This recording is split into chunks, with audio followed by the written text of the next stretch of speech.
आप में जो शक्तियां हैं जो आपको भी पता नहीं है, वो बाहर आ सकती है। कहीं कहीं लोगों में कई प्रकार की एनर्जीज हैं, एक्स्ट्राऑर्डिनरी एनर्जीज हैं। हमें लगता है कि यार ये तो हीरो है, ये तो सुपर हीरो है, लेकिन वही एनर्जीज आप में भी हैं। उसने वो एनर्जीज बाहर निकाली और आप बाहर नहीं निकाल रहे हो। 1983 का वर्ल्ड कप आप में से किसी ने देखा था? कपिल देव भारत के लिए वर्ल्ड कप लेके आए थे। First time India won a major international tournament. बड़ी खुशी थी पूरे देश में। हम लोग, I was in standard 9th at that time, तो मुझे अभी भी पता है कि हम कितने जोर शोर से ये खुशी मना रहे थे, सब बच्चे, youngsters, teenagers. Cricket was a fever in India and actually it became a more fever in India after Kapil Dev won the World Cup for India. अभी भी वो दृश्य याद है, लॉर्ड्स की गैलरी में कपिल देव लेके खड़े थे। मुंबई में सम्मान हुआ, दिल्ली में सम्मान हुआ, बीसीसीआई ने बड़ा सम्मान किया। लेकिन जो हारने वाली टीम थी वेस्ट इंडीज, उनको लगा कि साला ये बंदर है, वो सिंह को सोता था सिंह तो झाड़ पे से नीचे उतर के एक चाटा मार के वापस ऊपर चढ़ गया। West Indies was a very powerful team. 1975 की वर्ल्ड कप उन्होंने जीती थी, 1979 की वर्ल्ड कप भी उन्होंने जीती थी और 83 की वर्ल्ड कप फाइनल में भी आ गए थे। और भारत तो उनके लिए मच्छर था, ऐसे ही क्रश कर डालेंगे। उनका एटीट्यूड बन गया था ओवर कॉन्फिडेंस का। और वेस्ट इंडीज की ये पावरफुल टीम, ये लोग बैलेंस करते थे। क्लाइव लॉर्ड जो कैप्टन थे, जिन्होंने 20 साल तक क्रिकेट जगत पे राज किया, ये मानते थे कि कोई ऑलराउंडर की जरूरत ही नहीं है। 6 बैट्समैन, 4 बॉलर और 1 विकेट कीपर। 6 में से एक भी बैट्समैन को गेंद डालना आता नहीं था और 4 में से एक भी बॉलर को बैटिंग करना आता नहीं था। Specialize in your department, that was his strategy, his thinking, but with that he ruled the cricket world for 20 years. हम लोग जानते हैं। तो 1983 के वर्ल्ड कप फाइनल में भी आ गए, इंडिया को 183 में ऑल आउट कर दिया। विव रिचर्ड्स ने 13 बॉल में 8 चौके मारे, रॉजर बिन्नी, कपिल देव और शिवलाल यादव को मिला के। इन 13 बॉल्स ही हिट 8 टू द फेंस। बहुत पावरफुल बैट्समैन थे विव रिचर्ड्स। तो हम लोग सबको तो लगा कि अब तो पूरा हो गया, यही पूरा कर देगा अभी 5-10 ओवर में। लेकिन एक मिसक्यूट शॉट उन्होंने मारा और कपिल देव जान लगा के दौड़े थे। अगर जिसने देखा होगा, अभी भी मैं जब बात कर रहा हूं तो I can see the video in front of me. वहां से अगर कैच ऊपर आता है तो कैच, बॉल देखते देखते अगर पीछे पड़ना तो पीछे दौड़ता है ना फील्डर गेंद को कैच करने के लिए। कपिल देव को लगा कि मैं पीछे दौड़ूंगा तो शायद पहुंच नहीं पाऊंगा, इसलिए घूम गए। बॉल पीछे से आ रहा था और इस ऐसा दौड़ते, which is very difficult, and that catch made the difference. 139 West Indies got all out, India won the World cup. So West Indies को तो बहुत अपमान लगा कि ये चूहे सब 11 इकट्ठे होके और सी को हरा गए। Immediately the West Indies cricket board contacted BCCI for a full series, 6 test and 6 one day internationals, and they came to India with their all powerful team. उसके पहले तो बी टीम आती थी भारत में, कभी क्लाइव लॉर्ड, विव रिचर्ड्स आए ही नहीं थे उसके पहले खेलने के लिए। ऑलविन कालीचरण और वे सब आते थे खेलने के लिए, बी टीम। क्लाइव लॉयड अपनी पूरी माइट के साथ आ गए और 6 वनडे इंटरनेशनल्स भारत को बहुत बुरी तरह से हराया। कहीं कहीं वनडे इंटरनेशनल्स तो 150 रन से हराया। बहुत क्रिटिसिज्म न्यूज़पेपर्स में आई कि अभी 1.5 महीने पहले जो वर्ल्ड चैंपियंस बने उनकी ये हालत। फिर तो टेस्ट सीरीज चालू हुई। फर्स्ट टेस्ट कानपुर 3.5 दिन में पूरी हो गई। Innings and 250 runs defeat to India. और उसमें मेलकम मार्शल ने 12 विकेट ली, 20 में से 12, उसमें से 8 clean bowled, and not a single person could hit a boundary to Malcolm Marshall. उस वक्त वे बहुत डेंजरस बॉलर थे। He used to bowl first bowler to cross 90 miles per hour way Malcolm martial थे। और जब way right arm round the wicket डालते थे तब वो अंपायर के पीछे ही दौड़ते थे। रन अप चालू करते अंपायर के पीछे दौड़, ताकि बैट्समैन को देखना पड़ता था कि कहां तक वो पहुंचा। बॉलर बैट में हाथ करके देखना पड़ता कि वो पहुंचा कहां था। एकदम अंपायर के पीछे से बाहर निकल के मेलकम मार्शल गेंद डालते थे। यूज्ड टू बोल slanting deliveries.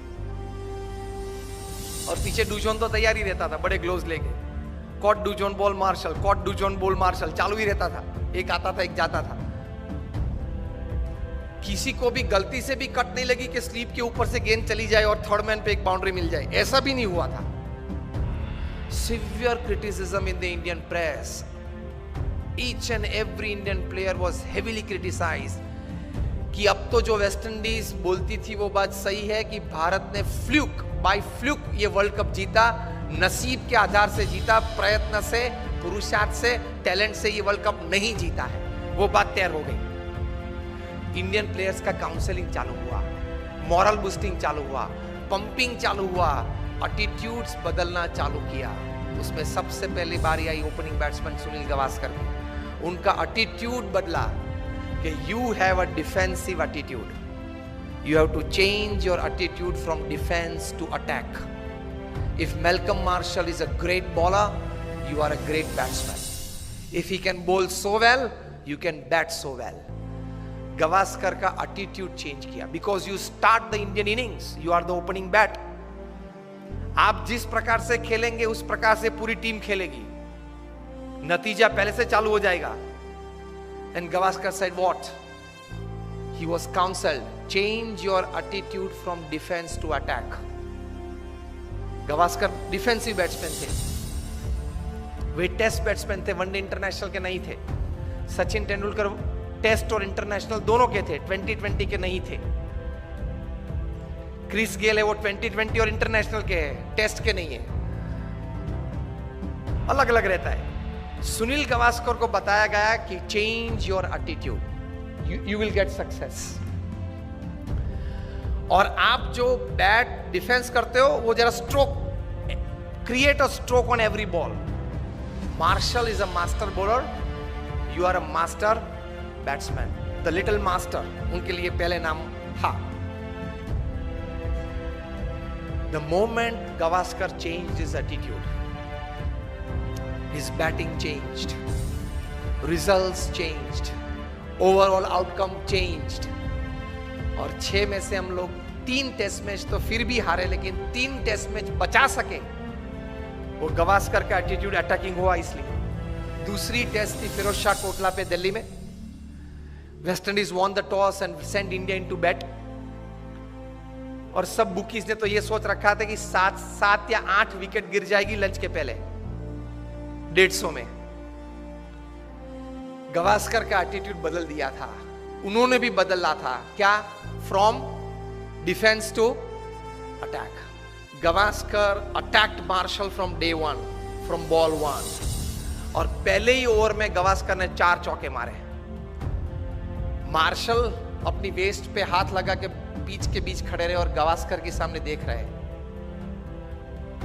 Years later, Marshall would write in his autobiography that from Firoz Shah Kotla's innings, I could see a change in Gavaskar's attitude, and that change in attitude brought out the attacking nature in his batting, and that changed the overall result outcome of the series. और गावस्कर ने lunch के पहले century बनाई, 107 not out. और final 6th test में चेन्नई पे चेपॉक पे 236 not out in the 4th innings of the test to save test for India. 2 दिन खेले 236 बनाने के लिए, लेकिन बचा दी टेस्ट। वो लिखते हैं इस पुस्तक में कि भारत में से अगर ताजमहल चोर के ले जाना है ना तो लेकर सकते, लेकिन गावस्कर का जो स्ट्रेट बैट डिफेंस है उसको तोड़ना बहुत डिफिकल्ट है। तो एटीट्यूड ये रहना चाहिए। अगर एटीट्यूड सही नहीं रहा तो कितनी भी अच्छी व्यवस्था हो, कितना भी अच्छा मार्गदर्शन हो, फिर भी आप रिजल्ट प्रोड्यूस नहीं कर पाओगे। दुनिया भर के ट्रांसपोर्ट मिनिस्टर्स की एक मीटिंग थी लंदन में, ट्रैफिक रूल्स एंड रेगुलेशंस की चर्चा करनी थी, इंटरनेशनल स्टैंडर्डाइजेशन कुछ रूल्स एंड रेगुलेशंस का करना था। इसमें इटाली के ट्रांसपोर्ट मिनिस्टर को कुछ बात करनी थी। बात करने के लिए खड़े हुए बोले कि सी ट्रैफिक लाइट्स हमने सब शहर में रखी है, लेकिन कोई शहर में अच्छी व्यवस्था है, कोई शहर में अच्छी व्यवस्था नहीं हो पा रही है। सबने पूछा क्यों? रोम में इंस्ट्रक्शंस देखते हैं तो फॉलो करते हैं, नेपल्स में सजेशंस देख सकते हैं। और जो हमारा माफिया टाउन है सिसिली, वहां people look at traffic lights like a Christmas decoration.